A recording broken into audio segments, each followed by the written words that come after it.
하나님의 은혜가 오늘도 함께하기를 간절히 바랍니다.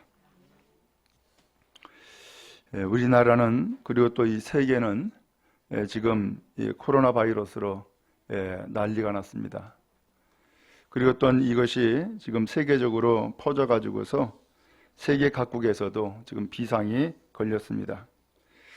도대체 왜 이런 일이 생겼을까? 또 이런 일의 끝은 어떻게 될까? 우리가 많이 궁금해하고 있을지라 생각을 합니다. 바라기는 이러한 가운데에서 하나님의 지키심이 우리와 함께하기 바라고 하나님의 보호하심이 이 나라 이 민족 가운데도 함께하기를 간절히 소망합니다.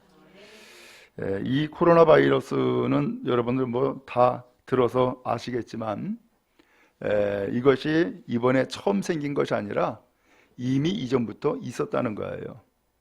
그런데 이것이 자꾸 이제 뭐랄까 새롭게 변종이 생기고 또 신종이 생겨가지고서 사람들이 미처 이것을 대처하지 못하는 그런 상황이었던 것이죠.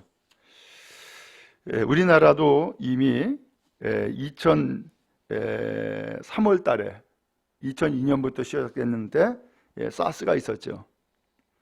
그때에 총 8,100명의 확진자가 생겼고 사망이 774명이 있었어요. 근데 이 사스가 어떻게 시작됐느냐? 알고 보니까 박쥐에게 있는 그 바이러스가 사양 고양이에게 옮겨지고 그 다음에 사양 고양이에게 옮겨진 그 바이러스가 사람에게 전달된 것이 밝혀졌어요. 그 당시 한국에서는 이 사스로 4명의 확진자가 생겼고 다행히 사망자는 없었어요. 그리고 난 다음에 2013년에 또 메르스라고 하는 것이 또 발견됐어요. 그래서 2015년 5월부터 유행을 하기 시작을 했고 그해 12월 달에 종식이 되었어요. 그 당시 총 1,100명의 확진자가 있었고 사망자가 400여 명이 이르렀어요. 우리나라도 186명의 확진자가 있었고 사망자가 36명이 있었습니다. 그때에 역시 이 바이러스가 어떻게 이루어졌느냐 추적해 보니까 박쥐에게서 있는 이 바이러스가 낙타에게 옮겨지고 그 다음에 인간에게 옮겨진 그런 사례라고 하겠어요. 이번에도 신종 코로나 바이러스라고 하는데 그 세계보건기구에서는 코로나19로 이름을 아예 정했어요. 우리가 알듯이 2019년 12월 달에 시작되었죠. 그리고서는 지난 10일까지 이루어진 그 결과를 보니까는 중국에서만 확진자가 4만 명에 육박했어요. 그리고 오늘까지 보면은 세계적으로는 확진자가 6만 7천여 명에 이르게 되었어요. 그리고 사망자는 1,500여 명에 이르는 그런 상황까지 퍼지고 말았어요. 다행스럽게 우리나라에는 28명의 확진자가 있었지만은 다행스럽게 사망자는 없어요. 이 신종 코로나 바이러스 이것을 역시 또 추적을 했는데 역시 박쥐에서부터 시작된 이 바이러스가 천상갑이라고 하는 그 짐승에게 옮겨지고 그 다음에 이 천상갑을 취하는 우리 인간에게 이것이 전달되어 가지고서 바이러스가 생겼다라고 그렇게 이야기를 하고 있습니다. 자, 오늘 이러한 가운데 있는데 그러면 도대체 이러한 바이러스, 이러한 전염병이 어떻게 된 것일까?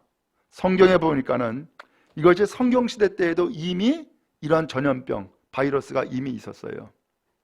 근데 이 성경에서 보니까는 이 바이러스는 하나님의 재앙으로 그렇게 성경은 말씀을 하고 있어요.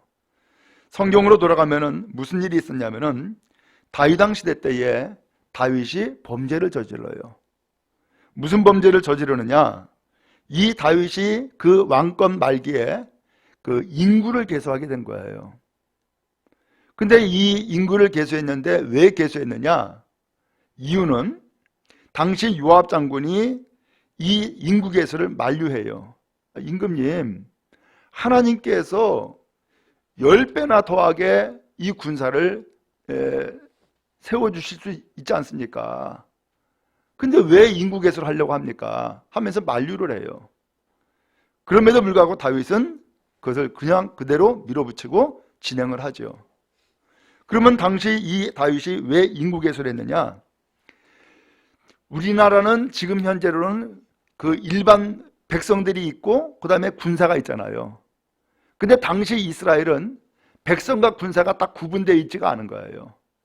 그냥 일반적인 삶을 쭉 살다가 전쟁이 벌어지면은 군사들을 전부 다 동원시키는 거예요.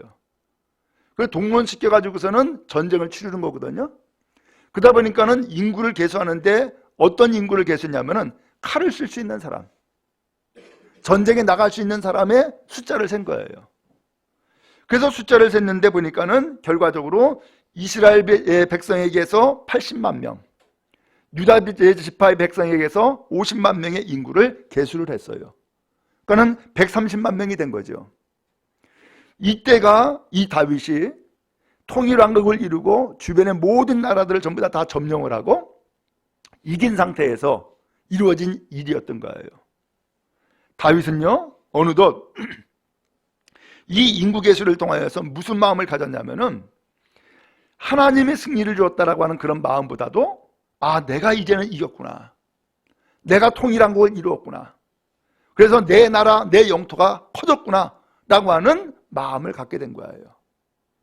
그러면서 이제는 보다 확실하게 이제 우리나라의 이 군사 인구, 군사 강국으로서의 그 길을 하나 더 펼쳐나간 거예요. 그게 인구 계수였던 거예요. 근데 이렇게 해서 인구 계수를 하고 보니까 마음에 가책이 들었어요. 마음에 가책이 든 것이 지금까지 전쟁은 하나님이 수행하셨는데 하나님이 승리를 주었는데 내가 왜 인구 계수를 하는 거야? 요압 장군이 말했던 것처럼 하나님이 역사하시면은 지금의 인구보다도 10배는 더해 줄 텐데, 그리고 내가 지금까지 전쟁을 수행하는데 내가 언제 군사들 의지하고 사람들 숫자 의지해가지고 전쟁을 했는가? 하나님이 전쟁을 승리하게 만들어 주었고 우리의 인구는 작아도 하나님께서 역사해 주심으로 승리를 이끌어 주셨는데 내가 왜 사람을 의지하고 군사의 숫자를 세는가? 라고 하는 후회의 마음을 갖게 된 거예요.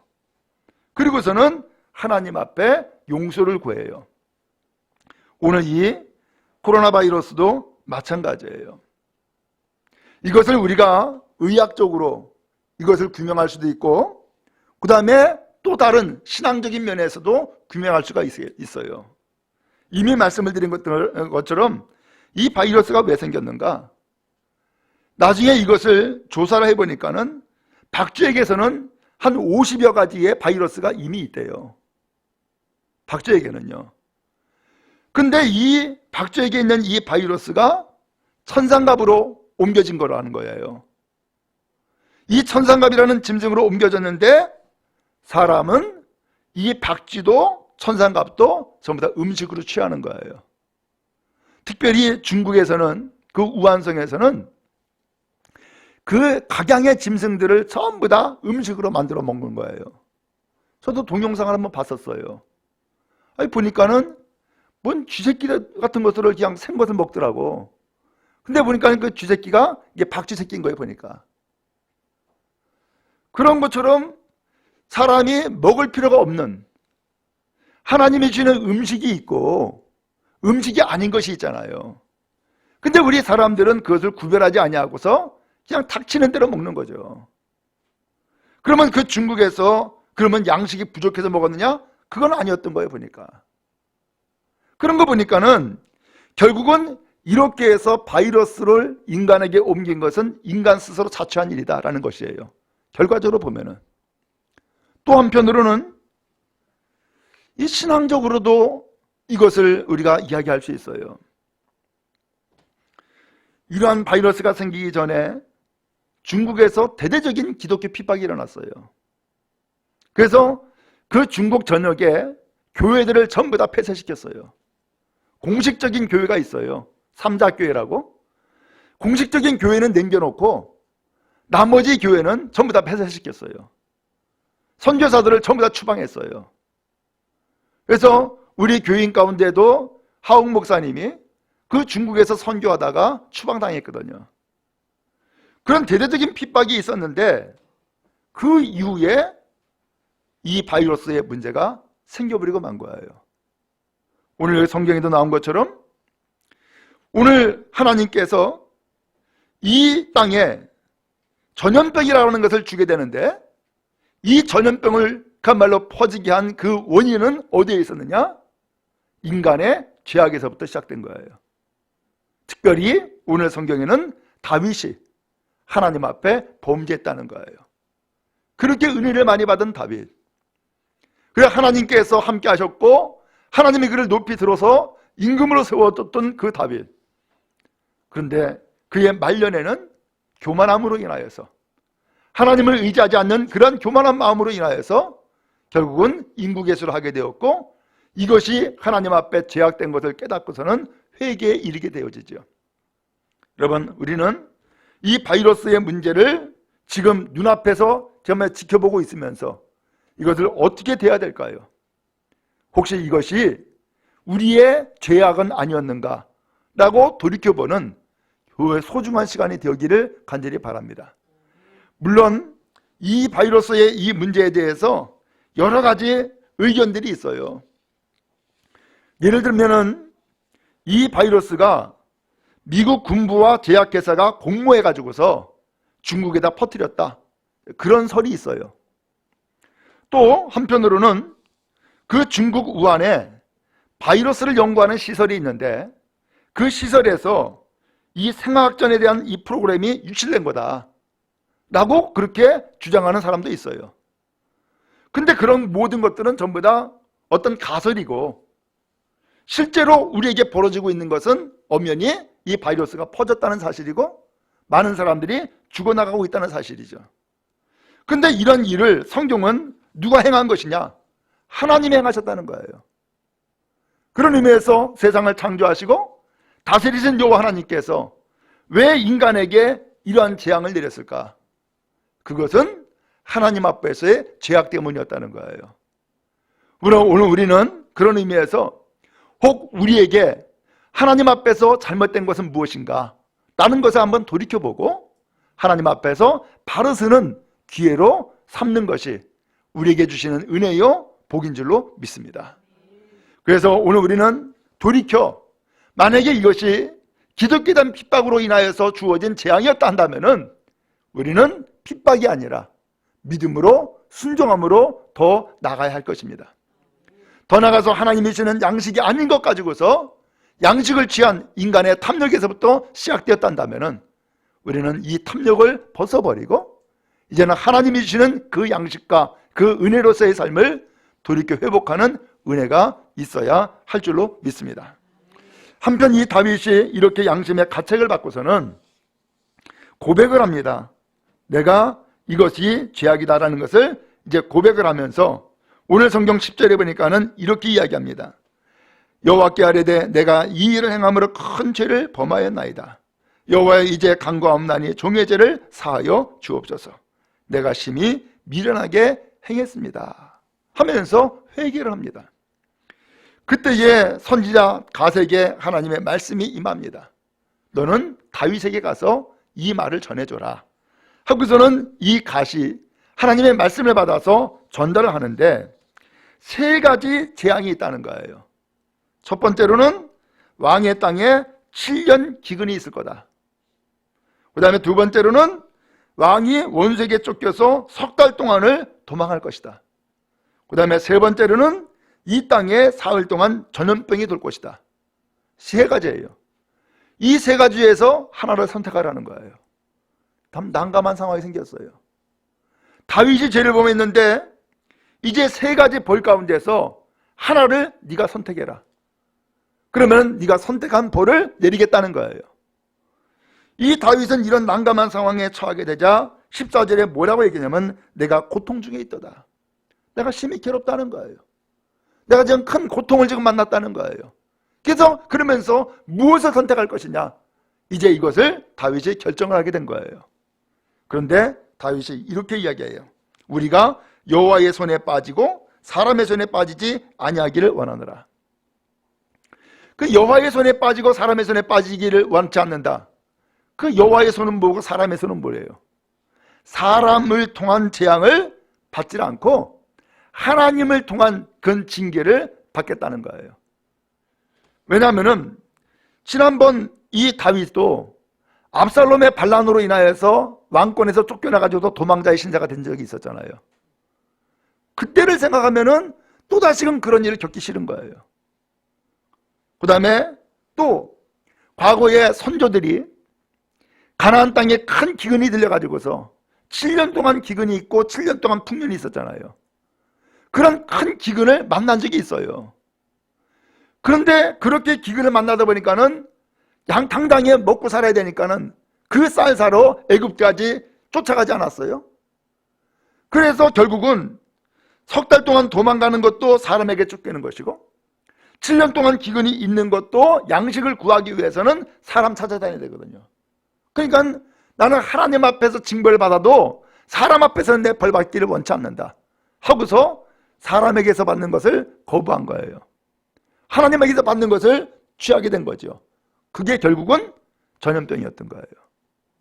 그래서 3일 동안 전염병이 생기게 된 거예요. 그래서 성경 말씀해 보니까는 15절에 그 3일 동안 전염병이 퍼졌는데 죽은 자가 몇 명이래요? 7만 명이 죽었다는 거예요. 어마어마한 인구가 죽은 것이죠. 참 기가 막힌 일이 생겨버리고 만 거예요. 오늘날도 이 전염병이 이제는 세계적으로 다 퍼져버리고 말았어요. 그래서 아프리카 대륙의 이집트에서 사망자가 생겼죠. 그 다음에 또 유럽의 프랑스에서도 사망자가 생겼어요. 참 이런 일들이 지금 세계적으로 퍼져서 큰 재앙 가운데 있는데 오늘 이러한 일을 통하여서 우리는 다시 한번 하나님께로 나아가는 믿음의 마음을 가져야 할 줄로 믿습니다. 안타깝게도요, 이런 이 바이러스가 퍼지다 보니까는 심지어는요, 교회도 폐쇄가 된 데가 있어요. 여러분 뉴스에 들어서 아시죠? 그 교인이 바이러스에 걸려가지고서는 예배에 참석을 했던 거예요. 그래서 그것을 확인하고서는 정부에서 그 교회 예배를 드리지 못하도록 막은 거예요. 그러니까 하는 수 없어가지고서는 그것을 퍼지지 않도록 하기 위해서는 예배를 폐쇄하고 인터넷으로 예배를 생중계했다고 그렇게 나오더라고요.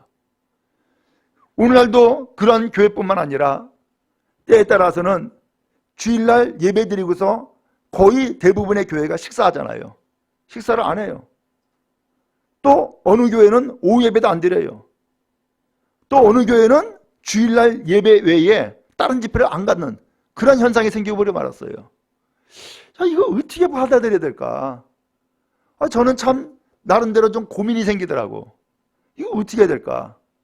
그러면서 제가 한 가지 깨달은 것이 있어요. 오늘 우리가 너무 두려움에 빠졌구나 라고 하는 거예요. 너무 지나친 두려움에 빠졌구나. 그래서 우리가 정말로 두려워야 될 것은 하나님의 두려운 것이지 병이 두려운 것이 아닌데 우리가 잘못된 두려움에 지금 빠져버리고 말았구나 라고 하는 생각을 갖게 되어진 거예요. 중국에 리원양이라는 의사가 있었죠. 그 사람은 이제 세상을 떠난 사람이지만은 이 사람이 이 바이러스가 생겼다고 하는 것을 알린 최초의 의사예요. 원래 이 사람은 의사들끼리 통하는 어떤 SNS, 우리로 표현하면 카톡 같은 거, 거기에다가 이 신종 바이러스가 생겼다고 하는 것을 올린 거예요. 그러니까 중국 정부에서 왜 네가 그야말로 유언비어를 유포하느냐 해가지고서 이 사람을 체포했어요. 그게 조사한 거예요. 그리고서는 조서를 쓰게 하고 그 다음에 거기다가 도장을 찍은 거예요. 다시는 이런 유언비어 퍼뜨리지 말아라. 그러니까는 알았다. 내가 퍼뜨리지 않겠다 하고서는 각서에다가 서명까지 한 거예요. 도장을 찍었어요. 그랬는데 진짜로 이 사람이 이야기한 것처럼 바이러스가 확 퍼져버리고 만 것이고 지금 세계까지 다 퍼지고 만 거예요. 지금은 이 리원양이라는 의사가 그 중국 사람들에게 혹은 세계 사람들에게 추모의 대상이 되었고 그 사람이 의인이었다라고 하는 이야기를 하고 있어요. 근데 이 사람이 남기고 간 추모 형식의 글이 있어요.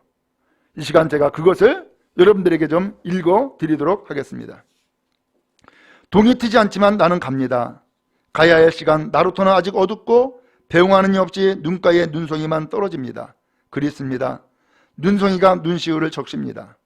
캄캄한 밤은 어둡고 어두움의 집집마다 환하던 등불조차 떠올릴 수 없습니다. 일생 빛을 찾았습니다.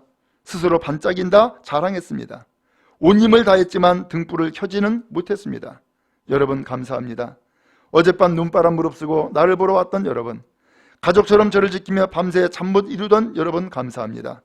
하지만 연약한 인간에게 기적은 일어나지 않았습니다. 나는 본디 평범하고 보잘것없는 사람입니다. 어느 날 하나님이 나에게 그의 뜻을 백성에게 전하라 하셨습니다. 조심스럽게 말했습니다. 그러자 누군가 나에게 태평한 세상에 소란 피우지 말라며 도시 가득 화려하게 피어있는 꽃이 보이지 않냐고 말했습니다.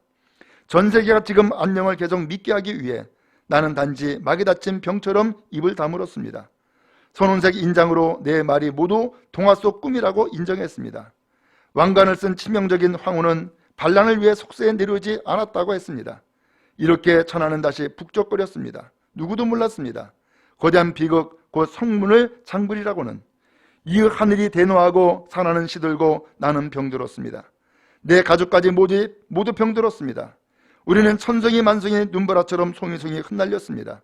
봄이 오고 강물이 녹으면 가족과 만나리라 기대했습니다. 그때가 되면 노란 유채꽃밭에 앉아 흩날리는 꽃송이 송이 세며 하루 1분 1초를 보내리라 여겼습니다. 기다렸습니다.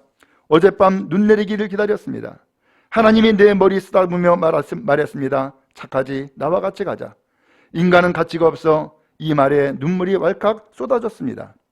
비록 인간은 비난하고 하늘은 따뜻한 곳이더라도 말이죠. 저승으로 가는 다리를 건너기 두렵습니다. 고향을 떠올려도 다시는 가족을 만나지 못할 것입니다. 사실 나의 기계는 보증서 한 장으로 죽었습니다. 나는 계속 햇볕이 비치듯 살아 생명을 놀이하고 소나무 잣나무를 찬미하고 싶었습니다. 이 나라 이 땅을 깊이 사랑했습니다. 이제 내 육신은 죽지만 한 줌 제가 되기 전에 조용히 고향의 검은 땅과 하얀 구름을 떠올립니다. 어린 시절을 떠올리니 바람은 마음껏 춤추고 눈은 새하얗게 티 한 점 없습니다. 삶은 참 좋지만 나는 갑니다. 나는 다시는 가족의 얼굴을 쓰다듬을 수 없습니다. 아이와 함께 우한 동호로 봄나들이 갈 수 없습니다. 부모님과 우한댁 벚꽃놀이를 할 수 없습니다. 흰구름 깊은 곳까지 연을 날릴 수도 없습니다. 나는 아직 세상에 나오지 않는 아이와 만나기를 꿈꿨습니다. 아들일지 딸일지 태어나면 뜨거운 눈물을 머금고 사람의 물결 속에서 나를 찾을 것입니다. 미안하다 아이야. 나는 내가 평범한 아버지를 원했음을 잘 안다. 하지만 나는 평민 영웅이 되었구나. 곧 하늘이 밝습니다. 나는 가야 합니다. 한 장의 보증서를 들고 이 일생 유행한 행랑입니다. 감사합니다. 세상의 모든 나를 이해하고 나를 동정하고 나를 사랑했던 모든 이들, 나는 당신들이 모두 동트는 새벽을 내가 산마루 건너기를 기다릴 것임을 알고 있습니다. 하지만 너무 피곤합니다. 이번 생에 태산보다 무겁기를 바라지 않습니다. 새털처럼 가볍기를 두려워하지도 않습니다.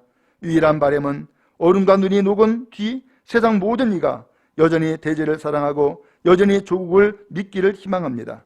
봄이와 벼락이 칠 때 만일 누군가 나를 기념하려는 이가 있다면 나를 위해 작디작은 비석 하나 세워주시기 바랍니다. 우람할 필요 없습니다. 내가 이 세상을 왔다 갔음을 증명해 줄 수만 있으면 됩니다. 이름과 성은 있지만 아는 것도 두려운 것도 없었다고. 내 묘지명은 한마디로 충분합니다. 그는 세상의 모든 일을 위하여 말을 했습니다. 이게 끝이에요.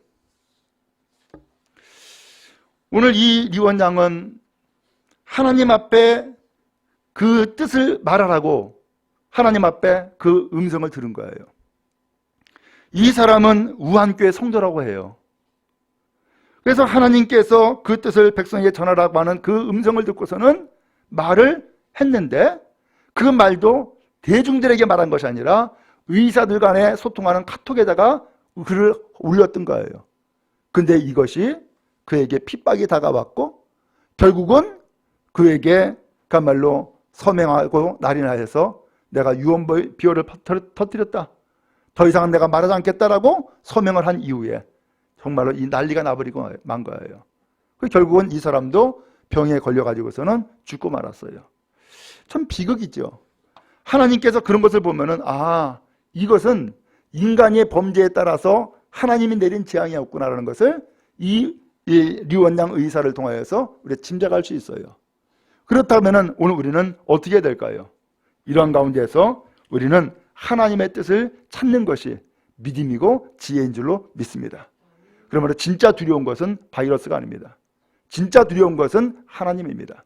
그러므로 하나님께 더 가까이 나아가고 하나님께로 돌아가는 은혜가 우리 모두에게 있기를 간절히 바랍니다.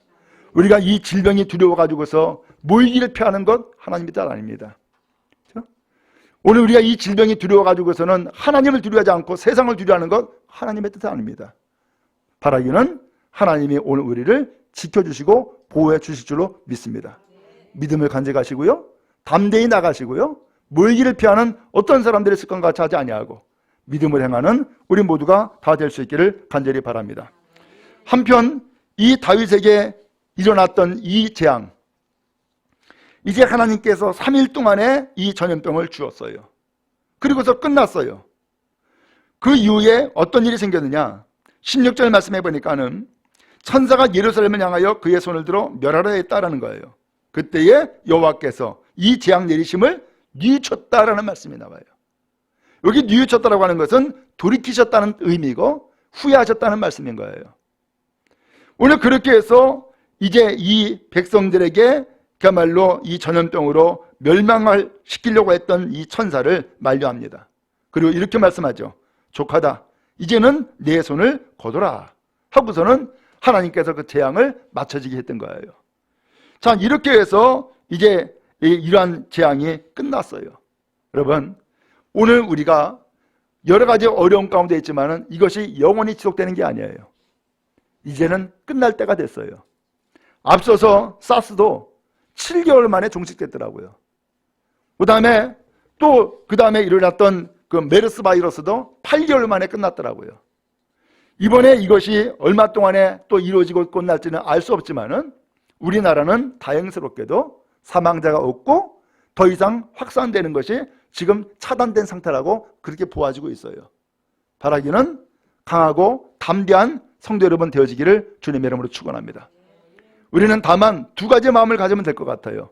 내가 정말로 두려워야 될 것은 하나님이다 라고 하는 것이고, 또 그런 가운데서도 이 바이러스가 세계적으로 퍼지고 있으니까는 우리는 우리의 위생 상태를 점검하며 조심해야 되죠. 오늘 그런 가운데서 오늘 하나님 앞에 우리는 더 가까이 나가는 믿음의 사람이 되는 것이 믿음이고 지혜요 하나님의 은혜인 줄로 믿습니다. 바랍니다. 오늘 우리가 세상의 여러 가지 일들에 휩쓸려서 살아가는 것이 아니라 오늘 우리는 어려운 가운데 있을 때에 더 하나님을 바라보고 더 하나님을 의지하고 더 하나님 앞에 가까이 나가는 은혜가 있기를 간절히 바랍니다. 다윗은 이러한 상황을 바라보고서는 하나님 앞에 이렇게 이야기합니다. 17절에 여호와께 아뢰어 이르되 나는 범죄하였고 악을 행하였거니와 이 양무리는 무엇을 행하였나이까? 청하건대 주의 손으로 나와 내 아버지의 집을 치소서 하면서 하나님 앞에 기도했어요. 하나님, 내가 죄를 지었는데 내가 죄인의 그 범인인데 이 백성들이 7만 명이나 죽었다는 거예요. 이 백성들이. 그러니까 이 다윗이 하나님 앞에 하는 이야기가 내가 죄를 지었고 내가 바로 악을 행하였으니까 하나님, 나와 내 집을 치세요. 나와 내 집을 치세요. 이 백성들 치지 마시고 나와 내 집을 치세요 하면서 다윗이 회개를 합니다. 여러분, 우리가 바로 이 마음을 가져야 할 줄로 믿습니다. 우리는 어려운 일을 만나면 남의 탓을 많이 하잖아요. 누구 때문이다. 근데 남의 탓이 아니라 이런 일을 통하여서 우리를 다시 한번 돌이켜보고 하나님 앞에 온전한 믿음의 마음으로 돌아가는 것이 하나님의 뜻이요 하나님의 섭리인 줄로 믿습니다. 바라기는 하나님을 더 가까이 하는 은혜가 우리 모두에게 넘치기를 주님의 이름으로 축원합니다.